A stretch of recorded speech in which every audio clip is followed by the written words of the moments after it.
I ran into something a couple of weeks ago that where the natural law principles and the framework came back up, and it made me wonder whether, in fact, that this was a really quite a reasonable kind of framework for thinking about how a new world would look, and how it would work. And for those of our viewers who don't know what the natural law is, it's a system of rights and justice that it seems to be common with all humans, and it's derived from nature rather than from rules of society. These laws, if you will, of them are universal spiritual laws, and they govern the consequences of human behavior, and they follow directly from nature and from the world. And so there is something far more objective to them than the kind of the subjective things that are the basis for the rules and regulations and the laws that we have right now. Now, when I go through these, what I harken back to is the Hermetic principles from Hermes Trismegistus.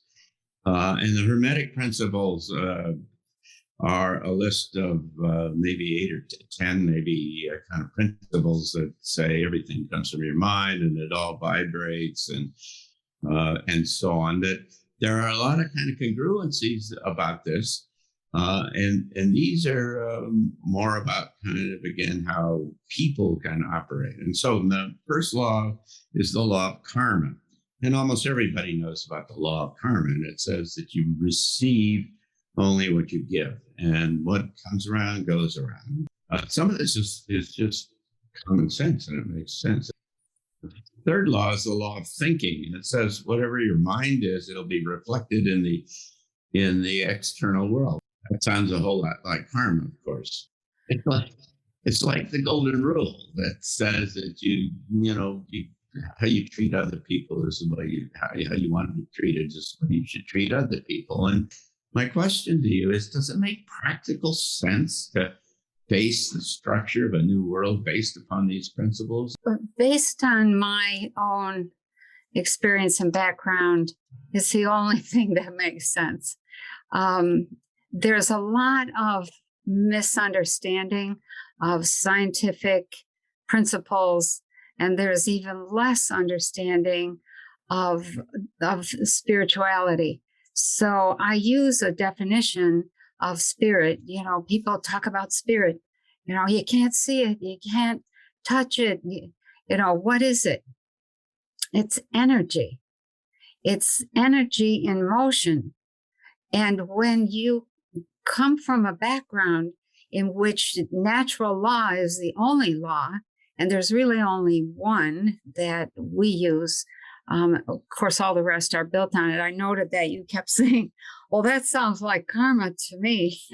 So karma is really where I come from. It's about, you make a decision, you live with it, and if you don't like your results, you change it. And if you don't change it, it's your own fault. It's your own fault if you're suffering. The basic law behind everything is not so much karma. It's that for every action, and thinking is an action, there's an equal reaction. And we don't put the word opposite. But the idea is that if you don't build your reality on a base of being able to understand how it works, how does thinking change?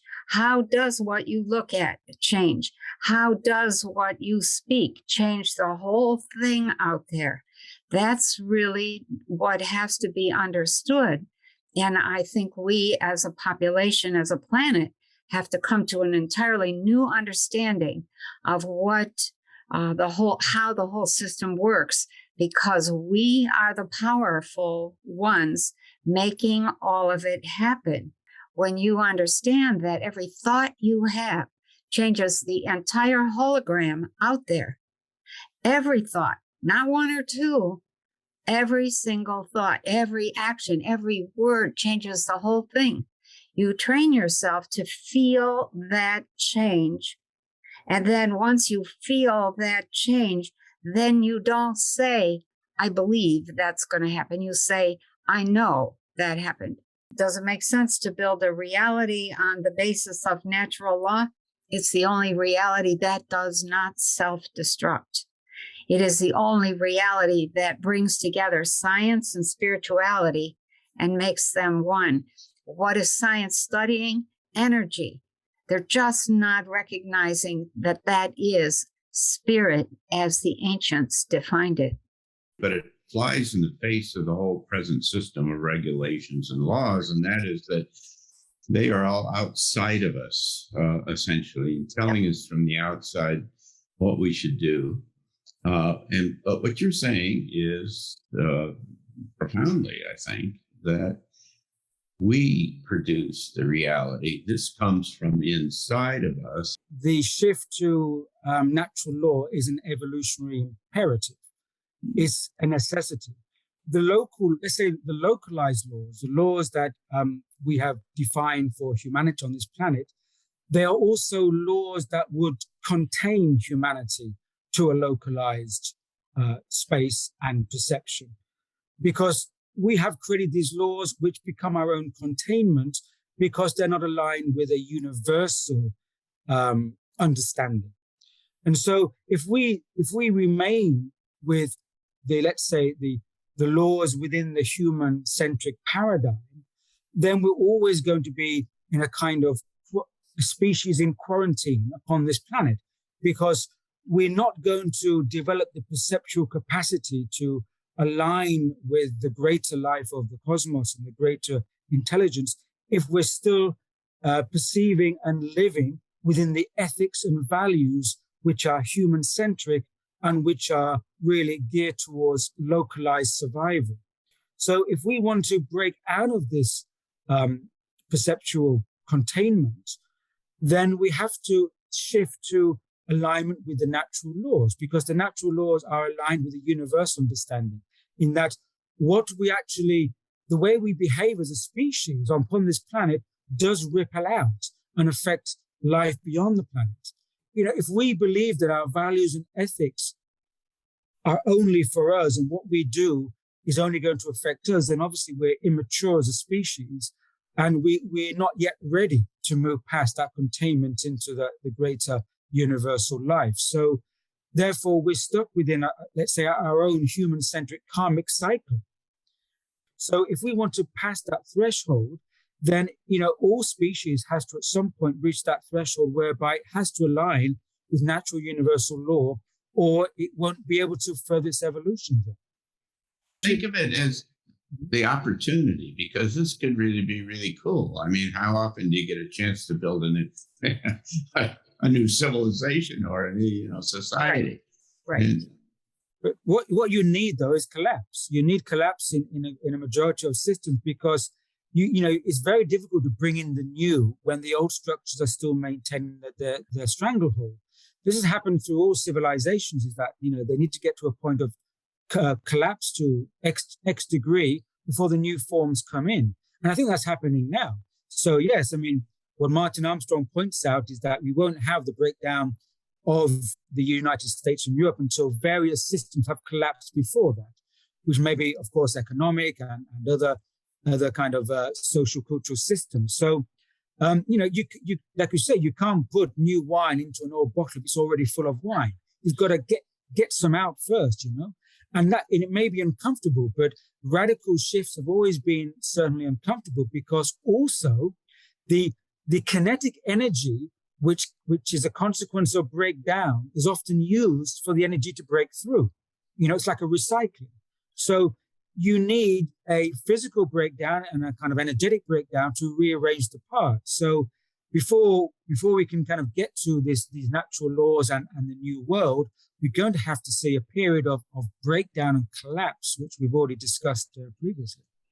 What you see is that when the breakdown comes, I think Kingsley is right. There has to be enough breakdown that enough people let go of the old system. And then what you see if you study history is that there's this whole series of transition, sometimes transition governments, transition social orders, sometimes transition educational stuff, financial for sure, location changes, all sorts of transitions occur. It would have to be, let's get around the table and see what we can do for now. And then, next year we'll come together again, or next month or whatever. But every regular period of time, we reevaluate the whole thing. What's changed? How are things coming together? Who's stepping up? How is this working? What's coming on board there? And you end up with something down the line that nobody envisioned back at the first table. When things collapse, people naturally tend to wait and hear, for good sense to come through, or who's going to stand up and take charge and speak out.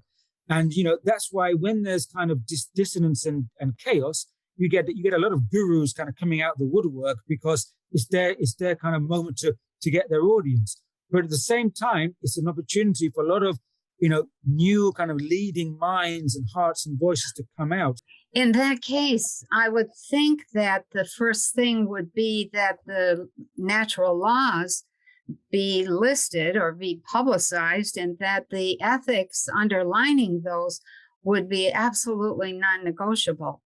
If you don't have any ethics, then you don't have any way to judge what's of value, what do we want. I think that would be the next thing is, what do people want? How do you want to live? How can you bring about a new form of governance when you're not the government? Because there's going to be a huge distrust of governmental systems, but there's still a need for governance. So, I think governance will be taken away from the old paradigms of government and be put more with human communities and human organizations that are more representative to bring forward the natural law. So, it's kind of like a human heart-led governance, but not government policy governance. It's an interesting exercise because we're going to have to do it someday, I think. As likely as not, after this whole thing comes apart. And it seems that that's the natural kind of process of the system that we're looking at right now, that we're going to get it. We're going to give us a chance to build a new world and a new country.